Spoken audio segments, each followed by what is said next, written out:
اس بچے کی ویڈیو دیکھ کر نہ صرف آپ کی آنکھیں نم ہو جائیں گی بلکہ آپ کو زندگی کا اہم ترین سبق یہ سکھائے گی۔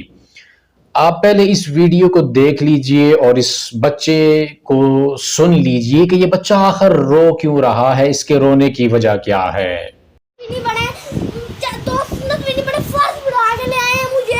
تو بیٹا وہ جو سنتے تھے وہ آپ گھر پڑھ لو نا۔ آپ ساری بتائیں گے نا۔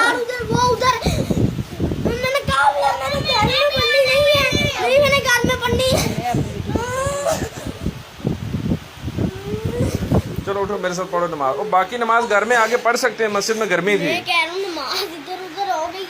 تو یہ بچہ اس لیے رو رہا ہے کہ اس کو ساری نماز مسجد کے اندر کیوں نہیں پڑھنے دی گئی، گھر کے اندر اس کو کیوں لے کر آیا گیا اور اس کی نماز، اس کی سنتیں جو ہیں وہ ادا نہیں ہو پائی، وہ مسجد کے اندر سنتیں ادا نہیں کر پایا، تو اس لیے رو رہا ہے کہ میری ساری کی ساری نماز تم لوگوں نے ادھر ادھر کر دی، اب میں کیا کروں گا۔ یعنی اس بات کے اوپر وہ رو رہا ہے اور اتنا شدید قسم کا رو رہا ہے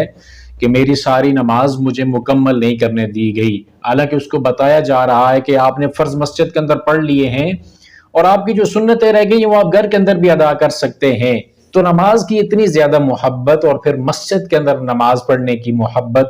اس کے دل کے اندر ڈالی گئی ہے۔ سلام ہے اس بچے کے اوپر اور سلام ہے اس کے گھر والوں کو جنہوں نے اس طرح کی تربیت کی اس بچے کی اور اس کے دل کے اندر نماز کی اتنی زیادہ محبت ڈال دی۔ اب یہ جو ہوتی ہے نا عمر، بہترین عمر یہی ہوتی ہے بچوں کو سکھانے کی۔ اللہ کے نبی صلی اللہ علیہ وسلم کی حدیث آپ نے کئی مرتبہ سن رکھی ہے، آپ علیہ الصلوۃ والسلام نے ہمیں جو عمر بتائی ہے بچے کی نماز سکھانے کی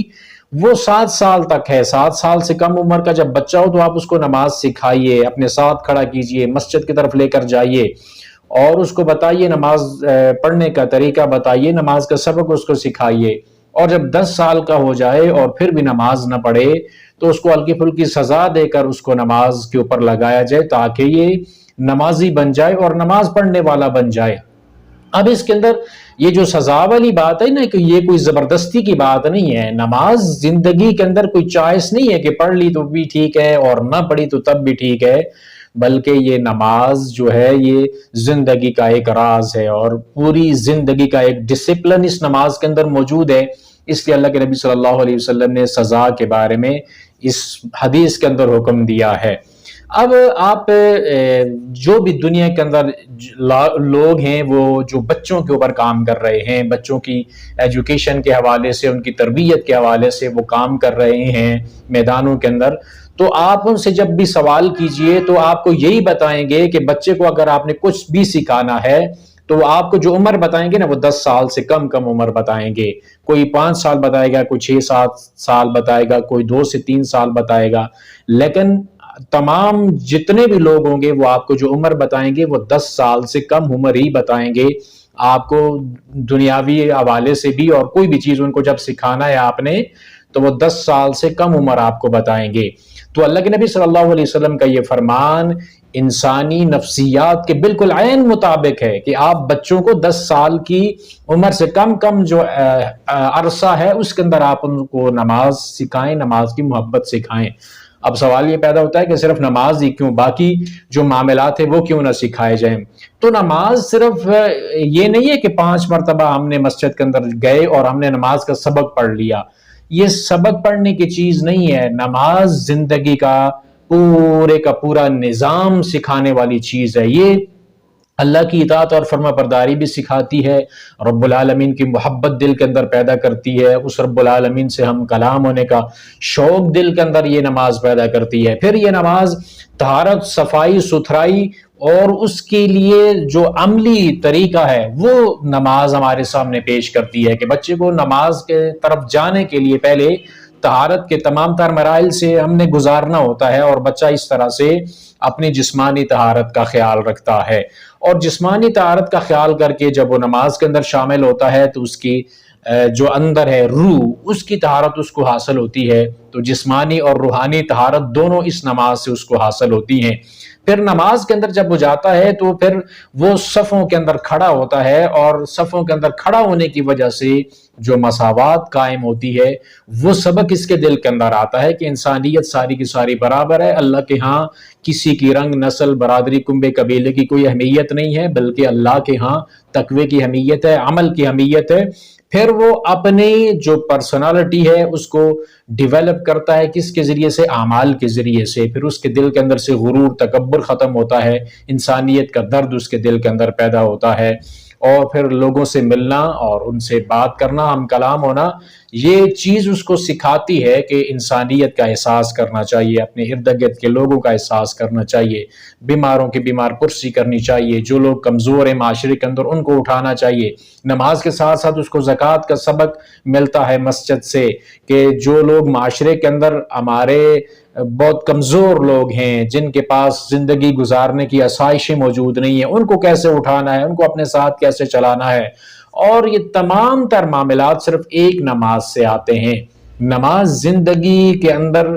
پیش آنے والے تمام تر معاملات کے بارے میں رہنمائی فراہم کرتی ہے۔ اس نماز کے ذریعے سے پھر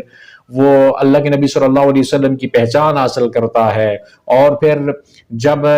درس دروس کے سلسلے اکثر نمازوں کے ساتھ ہوتے ہیں تو وہاں سے دین کی تعلیم اور دین کی محبت اس کے دل کے اندر پیدا ہوتی ہے، اس کو زندگی کا راز سمجھ آتا ہے کہ زندگی میری کس کام کے لیے ہے، مجھے دنیا کے اندر کیوں بھیجا گیا ہے، اور میری زندگی کا جو اصل مقصد ہے وہ کیا ہے، اور میں کس طرف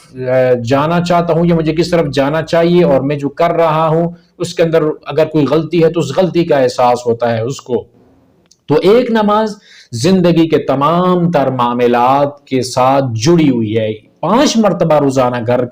اللہ کے گھر کے اندر جانا ہے نا، تو 5 مرتبہ جب ایک ہی کام وہ کرے گا اپنی زندگی کے اندر، اور اس کی پابندی کرے گا، اور اس کے دل کے اندر یہ محبت ہوگی، شوق سے یہ جب یہ کام کرے گا، تو بہت سارے معاملات وہ درست ہو جائیں گے۔ ہم نے صرف نماز کو یہ سمجھ رکھا ہے کہ اللہ اکبر سے اس کا سبق شروع ہوگا، السلام علیکم ورحمۃ اللہ، اس کے بعد اس کا جو سبق ہے وہ ختم ہو جائے گا، بس یہ والا سبق پڑھنا ہے رٹا رٹایا اور واپس آ جانا ہے، اور جو رکعات ہیں ان کی تعداد کو پورا کرنا ہے۔ یہ تعداد پورے کرنے کا نام نہیں ہے، نہ ہی یہ صرف سبق پڑھنے کا کام ہے، بلکہ یہ خالق و مخلوق کے درمیان رابطہ کرنے والی سب سے بہترین چیز ہے۔ یہ کال ملائی جا رہی ہے مالک کائنات سے، اور اس سے انسان باتیں کر رہا ہوتا ہے، اس کی تعریف، اس کی حمد و ثنا، دنیا آخرت کی بھلائیاں انسان مانگتا ہے، صراط مستقیم مانگتا ہے، زندگی گزارنے کے آداب سلیقے طریقے رب العالمین سے مانگتا ہے، پھر اپنی عاجزی کا اظہار کرتا ہے،